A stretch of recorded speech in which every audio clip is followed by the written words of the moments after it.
Hey there, it is time for lesson 67. Love created me like itself. Today's idea is a complete and accurate statement of what you are. This is why you are the light of the world. This is why God appointed you as the world's Savior. This is why the Son of God looks to you for his salvation. He is saved by what you are.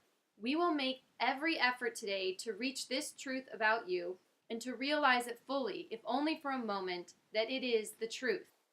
In the longer practice period, we will think about your reality and its wholly unchanged and unchangeable nature. We will begin by repeating this truth about you and then spend a few minutes adding some relevant thoughts such as, holiness created me holy, kindness created me kind, helpfulness created me helpful, perfection created me perfect. Any attribute which is in accord with God as he defines himself is appropriate for use. I put, where do we find his definition? How do we know how he defines himself? I don't know, maybe it's in the book somewhere. We are trying today to undo your definition of God and replace it with his own. We are trying to emphasize that you are part of his definition of himself. After you've gone over several such related thoughts, try to let all thoughts drop away for a brief preparatory interval. And then try to reach past all your images and preconceptions about yourself to the truth in you. If love created you like itself, this self must be in you. And somewhere in your mind, it is there for you to find. You may find it necessary to repeat the idea for today from time to time to replace distracting thoughts. You may also find that this is not sufficient and that you need to continue adding other thoughts related to the truth about yourself. Yet perhaps you will succeed in going past that and through the interval of thoughtlessness to the awareness of a blazing light in which you recognize yourself as love created you. Be confident that you will do much today to bring that awareness nearer, whether you feel you have succeeded or not.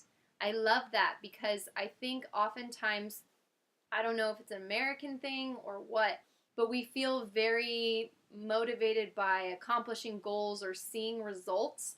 And the Course is saying that you may not necessarily realize it right now, but the effort you're putting into this is paying off, and you may not be aware of it yet, but it is happening. And so be confident that you will do much today to bring that awareness nearer, whether you feel you have succeeded or not.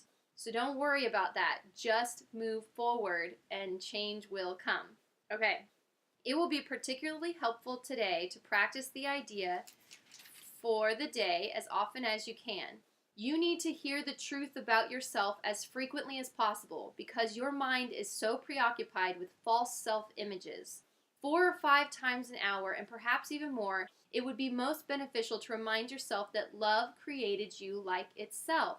Hear the truth about yourself in this. Try to realize in the shorter practice periods that this is not your tiny solitary voice that tells you this. This is the voice for God, in capital letters, reminding you of your Father and of yourself. This is the voice of truth, replacing everything that the ego tells you about yourself with the simple truth about the Son of God. You were created by love like itself.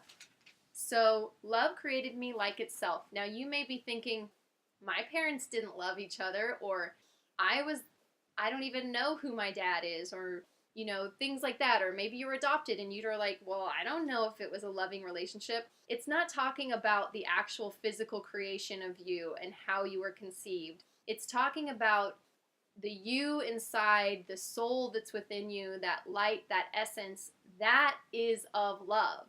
And you are of love.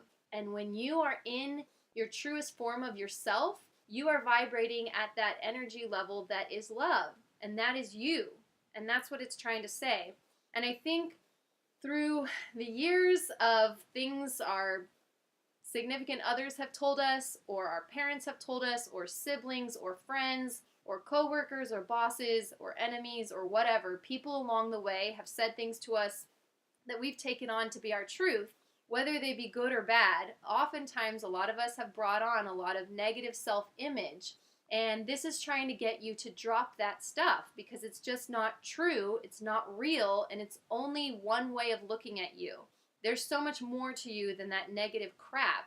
The positive stuff is what matters, and that's what we want to focus on. So, holiness created me holy, kindness created me kind, helpfulness created me helpful, perfection created me perfect. Thinking of other things that you attribute to God in a positive way, or like what you think the highest self would be. So like intelligence and created me intelligent, or compassion created me compassionate. These thoughts will come to your mind. These things that make you feel good and happy and whole, those are the thoughts you want to focus on. The things that make you feel peaceful and joyful and at an energy level that just feels good. That's what we want to focus on, and that's what I think the point of the lesson is for today. So do your best. Catch any time that you say something about yourself or to yourself that's not nice. Like I used to say I was a mess, like I'm such a mess. Drop that. Or if you're driving, you do something dumb, like you want to say something like, oh, I'm such an idiot, or you're such an idiot, saying stuff like that to yourself. Stop doing that because it's not helping you. And you're not going to progress and become the best self you can be by beating yourself up or taking yourself down. So you may have some tapes playing in your head of things that people have said to you in the past, whether that's an ex that you dated, or a parent, or a teacher. They may have said something and you held on to it and you made it part of your truth. And you need to let it go, because who knows what they were going through when they said that. They were dealing with their own crap, and if it was unkind, it doesn't matter. Forgive them, forgive yourself, and move on from it. No longer let yourself believe anything that is less than love about yourself, because you are love, and you were created by love, and you will continue to be love. All right? So, do your best with this, and know that every step you take in the direction toward love is definitely worth it and will make changes in your life. All right, see you tomorrow.